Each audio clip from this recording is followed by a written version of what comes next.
Hello guys ஐயனாத்துணையில் அடுத்ததா என்ன நடக்குதுன்னு சொன்னால் சந்தாவை கல்யாணம் பண்ணி தர்றதுக்கு சரி என்ற மாதிரி சந்தாவுடைய அப்பா சொல்லிட்டாங்க. அவங்க அப்படி சொல்ல மாட்டாங்களேன்னு பார்த்தா அவங்க ஆமான்ற மாதிரி சொல்லிட்டாங்க. இதுக்கெல்லாம் காரணம் சோழன் தான்.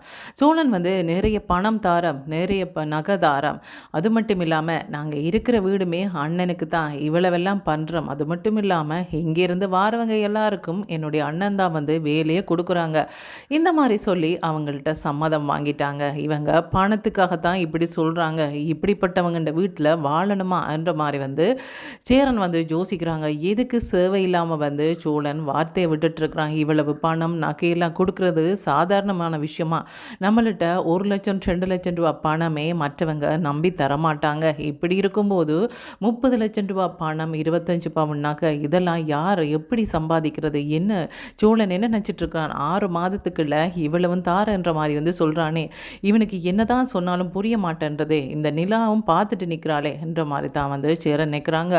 வீட்டுக்குள்ளே இருந்த சந்தாக்கு இவங்க ஓகேன்னு சொன்னதை ரொம்ப சந்தோஷம். ஆனால் இவ்வளவு பணமும் நகையும் கொடுக்கறதுக்கு அவங்க எவ்வளவு கஷ்டப்படுவாங்கன்றதை சந்தா கொஞ்சம் கூட நினைக்கவே இல்லை. இப்போ இவங்க 2 பேர்த்த சந்தோஷத்துக்காகவும் பெரிய ஒரு பிரச்சனையில் மாட்டுப்பட்டு நிற்கிறாங்க சோழன். அதை பற்றி கொஞ்சம் கூட நிலாவோ சோழனோ யோசிக்கலை. சேரனோட சந்தோஷம்தான் முக்கியம். நிலா அவங்க எப்படியாவது சேரனை சந்தாவோட சேர்த்து வைக்கணும்னு நினைக்கிறாங்க. இதுக்காக எவ்வளவு கடன் பட்டாலும் பரவாயில்லையான்னு நினைக்கிறாங்க. இந்த பிரச்சனை ஒரு பக்கம் இருக்கும்போது சேரனுக்கு இதில் விருப்பமே இல்லை. வேண்டாம், இவ்வளவு கஷ்டப்பட்டு இந்த கல்யாணம் பண்ணணுமா என்ற நிலைமையில இருக்கிறாங்க.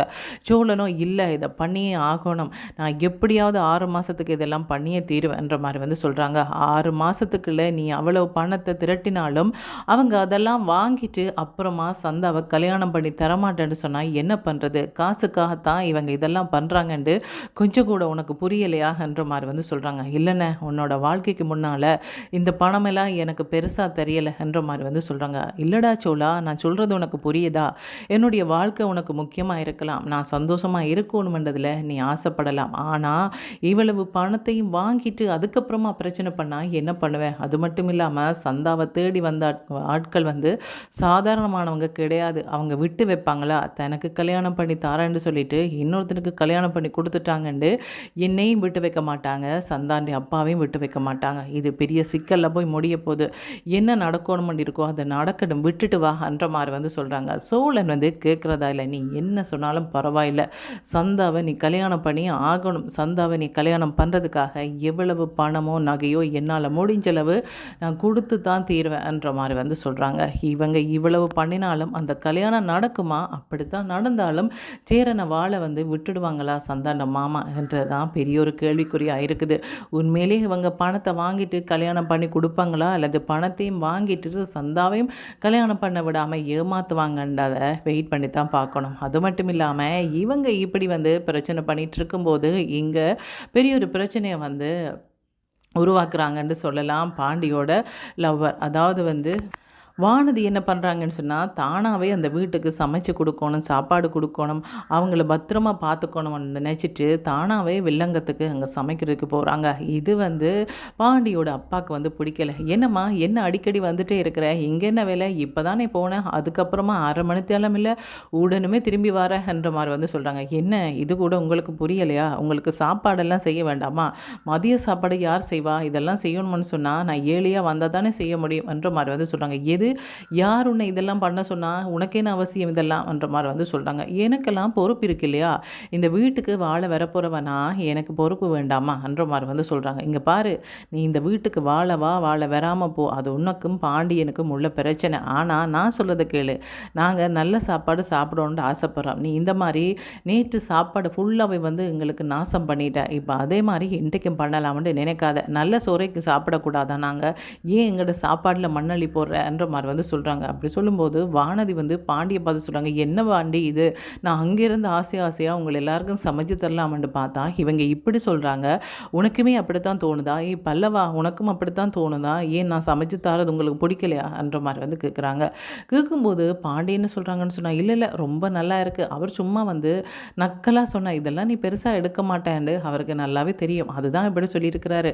ஆனால் நீ என்னடாண்டா அதை பெருசாக எடுத்து பிரச்சனை பண்ணலான்னு பார்க்குற? இல்லை பாண்டி, நான் பிரச்சனை பண்ணவே இல்லை. இங்கே பாரு, நான் சமையலுக்கு தேவையானதெல்லாம் கொண்டு வந்திருக்கிறேன் என்ற மாதிரி வந்து சொல்கிறாங்க. என்ன வானதி, என்ன வானதி இந்த மாதிரி பண்ணிகிட்ருக்குறன்ற மாதிரி வந்து கேட்குறாங்க. இப்படி இருக்கும்போது, இல்லை இதெல்லாம் நான் தான் பண்ணுவேன்ட்டு பண்ணிகிட்ருக்கும்போது வந்து அவங்கண்ட அப்பா வீட்டிலேருந்து சத்தம் போட்டுக்கொண்டே இருக்கிறாங்க. என்ன இந்த பொண்ணும் இப்போ பார்த்தாலும் சமைச்சு கொடுக்குறேன்னு சொல்லி எங்களுக்கு காலமாக மதியம் இரவு 3 நேர சாப்பாடையும் வந்து நாசம் பண்ணிகிட்டே இருக்கிறா.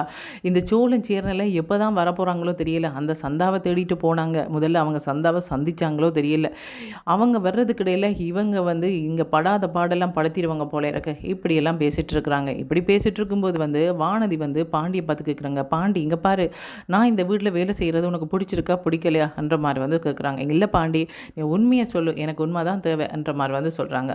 அப்படி சொல்லும்போது பாண்டி சொல்கிறாங்க, இல்லை வானதி, சாப்பாடு இன்னமும் தெரியலை, எங்களுக்கு நல்லாவே இல்லை, நீ கஷ்டப்பட வேண்டதுக்காக நாங்கள் அதை சொல்லவே இல்லை, ஒரே உரைப்பாக இருக்குது, அது மட்டும் இல்லாமல் உப்புமே வந்து அதிகமாக போட்டுட்டேன், எப்படி வானதி சாப்பிட முடியும், நீமே சாப்பிட்டு பார்த்தா தானே, கஷ்டமாக தானே இருந்து, இங்கே பாரு பாண்டி, நான் இப்போ தான் சமையல் கற்றுக்கொள்கிறேன், அதனால் வந்து அப்படி இப்படி தான் இருக்கும் சமையல் எல்லாம், அதுக்காக சமைக்கவே வேணான்னு சொல்லிடுவியா என்ற மாதிரி வந்து சொல்கிறாங்க. இல்லை அப்படியெல்லாம் சொல்லலை வானதி, நான் வேணுமென்னு சொன்னால் கடையிலே சாப்பாடு எடுத்துடுறேனே, உனக்கு பிடிச்ச சாப்பாடாகவே எடுத்து தரேன், எந்த பிரச்சனையும் இல்லை என்ற மாதிரி வந்து சொல்கிறாங்க. இப்படி சொன்னோன்னே வந்து வானதிக்கு கோவம் வந்துடுது. என்னது, இவங்களுக்காக நான் இவ்வளோ பண்ணால் இவங்க இப்படி பண்ணுறாங்களே என்றுட்டு கோவத்தில் வந்து வீட்டுக்கு போகிறாங்க. வீட்டுக்கு போகும்போது அவங்கள்ட அம்மா பார்க்குறாங்க. என்ன ஏதோ வந்து இங்கே இந்த வேலையும் இல்லை, எனக்கு பெரிய வேலை இருக்குன்ற மாதிரி வந்து போனாலே இப்போ பார்த்தா போகிறதும் வாரதுமா உடனே வந்துட்டாலே என்னதான் விஷயம்னு கேட்பேன்ட்டு கேட்குறாங்க. என்ன வானதி, இப்போ தான் போனேன் உடனே வந்துட்ட, என்ன அவ்வளோ பக்கத்துலேயே இருக்குது பாண்டியோட வீடு என்ற மாதிரி வந்து கேட்குறாங்க. பாண்டி வீட்டுக்கு போட்டேன் தான், ஆனால் நாங்கள் நின்று வேலை செய்கிறது யாருக்கும் பிடிக்கல, என்னுடைய சாப்பாடுமே பிடிக்கல, இப்படிப்பட்டவங்களுக்காக நான் இதுக்கு கஷ்டப்படணும், அது மட்டும் இல்லாமல் இதுக்கு அவங்களுக்காக காத்திருக்கணும். இங்கே பாருங்கம்மா, நான் உங்களுக்கு ஒரு விஷயம் சொல்கிறேன், இவ்வளோ நாள் நீங்கள் வேறொரு பையனை கல்யாணம் பண்ண சொல்லி கேட்கும்போது இல்லை வேண்டாம், நான் பாண்டியை தான் கல்யாணம் பண்ணுவேன் இந்த மாதிரி சொல்லிட்டு இருந்தேன். ஆனால் இப்போ சொல்கிறேன் கேட்டுக்கொள்ளுங்க, இனிமேல் என்னோட முடிவை நான் மாற்றவே போகிறதில்ல, நீங்கள் எந்த பையனை கல்யாணம் பண்ண சொல்லி கேட்டாலும் நான் கல்யாணம் பண்ணுவேன் என்ற மாதிரி வந்து சொல்கிறாங்க. என்னடி நீ இப்படி சொல்லிகிட்ருக்குற, இதெல்லாம் நம்புகிற கதையா, நீ இன்றைக்கு ஒரு கதை சொல்லுவேன், நாளைக்கு ஒரு கதை சொல்லுவேன், இதெல்லாம் கேட்டு நாங்கள் மாப்பிள்ளை பார்த்து கடைசியில் அவன் பொண்ணு பார்க்க வரும்போது நீ வரலை, எனக்கு பாண்டியை தான் கல்யாணம் பண்ண வேணும் என்ற மாதிரி வந்து சொன்னால் அப்புறமா அவமானப்பட்டு நிற்கிறது நாங்கள் தான். ஏற்கனவே கல்யாணம் வரைக்கும் போய் ஒருக்கா வந்து நாங்கள் அவமானப்பட்டது போதும், இதுக்கப்புறம் உன்னை நம்பி நாங்கள் அவமானப்பட விரும்பலை என்ற மாதிரி வந்து சொல்கிறாங்க. அதுக்கப்புறமா வானதியோட அண்ணா வந்து சாப்பிட வராங்க. வரும்போது வந்து வானதி தன்னுடைய அண்ணாக்குமே சொல்கிறாங்க, எங்கே பாரு, எப்போ பார்த்தாலும் என்ன பாண்டியோட பேசிகிட்டு இருக்கிற, பாண்டியின் கடையில் தான் உட்காந்துருக்கிறேன்னு சொல்லுவியே, இப்போ நானே சொல்கிறேன், வேறொரு மாப்பிள்ளை பாரு, நான் கல்யாணம் பண்ணுறேன், யாராக இருந்தாலும் பரவாயில்லை, உங்களுக்கு பிடிச்சிருந்தா சரி என்ற மாதிரி வந்து சொல்கிறாங்க. என்னடா இது, இவ இப்படி சொல்லிட்டு போகிறா என்ற மாதிரி வந்து சொல்கிறாங்க. சொல்லும்போது வானதியோட அண்ணா என்ன சொல்கிறாங்கன்னு சொன்னால், போகிறோம்மா, எனக்கு இப்போ பசிக்கலை, இவ சொன்னோன்னே எனக்கு பசியெல்லாம் ஆறிப்போச்சு, இப்போ வந்து முக்கியமான ஒரு வேலை இருக்குது, அதை முடிச்சுட்டு வரேன்ட்டு எங்கே வராங்கன்னு சொன்னால் பாண்டியோட கடைக்கு வராங்க.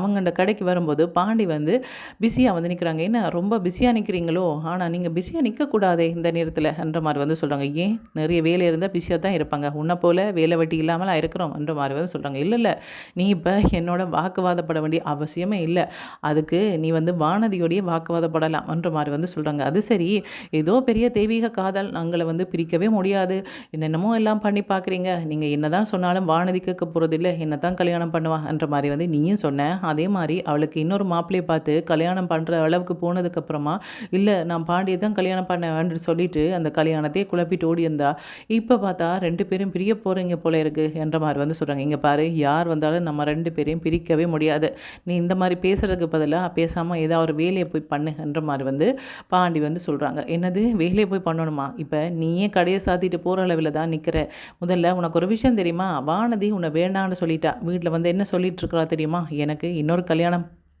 பண்ணணும், அதாவது வந்து இந்த பாண்டி எனக்கு வேண்டாம், இந்த பாண்டியை நம்பி நான் என்னை வாழ்க்கையை நாசமாக்க விரும்பலை, நீங்கள் எந்த பையனை பார்க்குறீங்களோ அந்த பையனை கல்யாணம் பண்ணுறேன்னு சொல்லிட்டேன், அதனால் உன்னுடைய காதலுக்கு பாய் பாய் சொல்லிட்டு போகலான்னு தான் நான் வந்தேன்ற மாதிரி வந்து சொல்கிறாங்க. வானதி அப்படி சொல்லக்கூடிய ஆளே கிடையாது, நீ வந்து வானதியில் இருக்கிற கோபத்தில் என்னோட வந்து இப்படி பேசிகிட்டு இருக்கிற, விருப்பம்னு சொன்னால் வானதி வந்து சொல்லு, வானதி அப்படி சொல்லவே மாட்டா, தேவையில்லாமல் என்னுடைய டைமை வேஸ்ட் பண்ணாமல் உன்னுடைய வேலையை பார்த்துட்டு போன்ற மாதிரி வந்து பாண்டி சொல்கிறாங்க. ஓ அப்படியோ, வானதி கேட்டால் தான் வந்து நீங்கள் நம்புவீங்களோ, வானதி சொன்னா தான் நம்புவீங்களோ, வானதி இனி இந்த கடை பக்கமே வரமாட்டா. அது மட்டும் இல்லாம உன்னை கல்யாணம் பண்ணவும் மாட்டா என்ற மாரி வந்து சொல்றாங்க. இப்படி சொன்னோனே வந்து பாண்டிக்கு கோவம் வந்துடுது. பாண்டி என்ன பண்றாங்கன்னு சொன்னா, வானதியோட அண்ணாக்கு வந்து அடிச்சிடுறாங்க. அடிச்சோன்னே வானதியோட அண்ணா என்ன பண்றாங்கன்னு சொன்னா, "இப்ப என்ன பண்றேன் பாரு. இப்ப நீ நிக்கிறேன்னு சொன்னா, பதிலுக்கு நானுமே அடிப்பேன்னு நினைக்கிறேன். நான் அடிக்க போறதில்ல. உனக்கு அடிக்கிறதுக்காகவே வேற ஒருத்தங்க வருவாங்க. உனக்கு வார்த்தையால அடிச்சோ, இல்ல கையால அடிச்சோ பிரயோசனம் இல்ல. உன்னை யார் கல்யாணம் பண்ணுவாங்கன்னு நினைச்சிட்டு இருக்கிறியோ, அவங்க வந்து பதில் தரணும் முதுக்கு உனக்கு. நான் கல்யாணம் பண்ண மாட்டேன். நீ எனக்கு வேண்டான்ற மாரி வந்து சொல்லணும். அப்பதான் உனக்கு சரியான பதிலா இருக்கும். அண்டுட்டு அவங்க என்ன பண்றாங்கன்னு சொன்னா, அந்த இடத்துலருந்தே வானதிக்கு கால் பண்றாங்க. "வானதி, இங்க பாரு அந்த பாண்டி எனக்கு அடிக்கிறான். ஏதோ நீ வந்து தன்ன தான் கல்யாணம் பண்ணுவியா? உனக்கு வேற கல்யாணம் பண்ணி வைக்கவே முடியாதா? இந்த மாரி சொல்லிட்டு இருக்கிறான். நீ தானே கேட்ட வேறொரு மாப்பிள்ளை பார்க்க சொல்லி.